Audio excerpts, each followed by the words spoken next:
Ok, c'est cela. Donc, on va discuter avec notre spécialiste d'éducation, Madame Méliane Lorne. Bonjour, Madame. Vous allez bien? Alors, aujourd'hui, vous avez décidé de nous parler donc, de l'âge de la scolarisation. Bonjour Marco, bonjour Eva. Bonjour, soyez la bienvenue. Merci. On vous écoute. Alors aujourd'hui, nous parlerons de l'âge de la scolarisation. Déjà, il faudrait savoir ce que c'est que la scolarisation, quel est l'âge requis pour la scolarisation et quelles sont les raisons qui sous-tendent ce choix. Et aussi, on va parler des dangers liés à la scolarisation précoce ou tardive.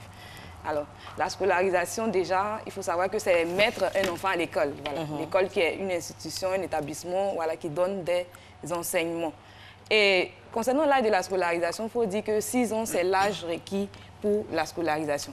Pourquoi 6 ans? Déjà, 6 ans, cet âge est le rapport. Voilà. C'est un âge qui permet de donner un rapport qui nous donne des connaissances. Voilà. En fonction du développement de l'enfant, on sait qu'à cet âge, l'enfant atteint une certaine maturité.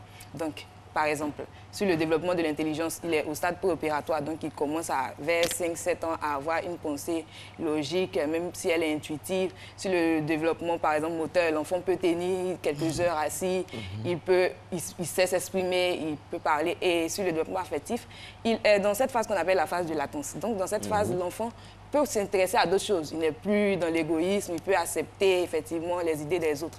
Donc, il faut dire déjà que pour aller à l'école, cela se prépare. Et l'enfant a besoin d'avoir certaines habiletés. Donc, les parents aussi peuvent aider les enfants à développer ces habiletés. Il s'agit déjà de l'autonomie.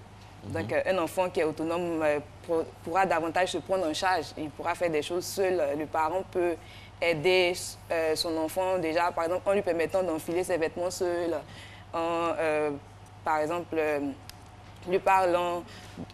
Aussi, il faut dire qu'il y a la socialisation.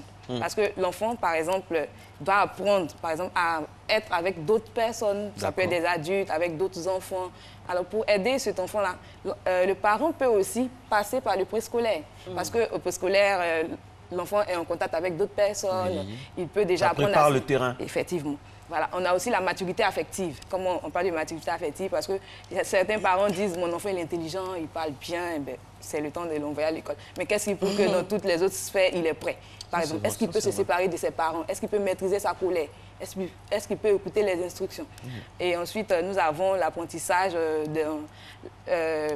surtout sur le côté de la connaissance et du langage, par exemple. Donc, comment aider notre enfant? Déjà, il faut lui parler de ce qui l'intéresse, communiquer avec lui. Par exemple, dans le bain, lui nommer les parties de son corps. Voilà. Parler de ce qui, voilà, entoure son quotidien. Voilà. Et la dernière partie, c'est développer des habiletés de connaissance générale. Voilà, comment cela se fait, par exemple. Le parent peut regarder des dessins animés avec son enfant, pointer des couleurs ou des images dans un livre, poser des questions à l'enfant. Cela permet à l'enfant de s'exprimer et de donner son point de vue. Parce qu'avec le développement intellectuel, comme nous l'avons vu la semaine passée, l'enfant n'est plus tourné vers son opinion, mais maintenant, il peut prendre en compte l'opinion des autres. Ok, là, c'est bien synthétisé. Merci beaucoup. Alors, dites-nous, 6 ans, qu'est-ce qui décide? Pourquoi 6 ans? C'est vrai, tout ce que vous avez dit, moi, ça me plaît, mais pourquoi 6 ans? 6 ans, l'âge... Est-ce que scientifiquement, c'est prouvé qu'à cet âge-là, l'enfant est totalement prêt? Effectivement. C'est parce que scientifiquement, dans toutes les sphères de son développement, comme je le disais tantôt. 6 ans, parce que c'est l'âge où l'enfant n'est plus centré sur lui-même. Il peut passer à d'autres apprentissages. Par exemple, on a la phase de latence, c'est une phase où l'enfant n'est plus porté sur lui, où il peut apprendre d'autres choses. Donc, c'est le moment opportun pour que l'enfant apprenne avec l'école, la discipline, à entrer dans le chemin de l'éducation. Il s'intéresse à d'autres personnes, notamment voilà. à ses petits camarades, il est plus sociable, on dira. Effectivement, c'est la période qui permet de faire ce... Méliane, la question que je voudrais vous poser, c'est qu'aujourd'hui, on a beaucoup de parents qui n'ont pas forcément le temps de rester à la maison avec les jeunes enfants. Donc, certains vont à la crèche, et de plus en plus tôt d'ailleurs, à partir de 2 ans, voire moins, ou 2 ans et demi, 3 ans, on envoie déjà l'enfant à la crèche, et c'est avant le préscolaire. Est-ce que ça peut être considéré comme déjà un premier pas vers l'école, ou c'est complètement différent? Bon, on peut parler de premier pas vers l'école, mais il faut dire aussi que cela risque de fatiguer aussi l'enfant. Parce qu'on ne doit pas se débarrasser d'un enfant.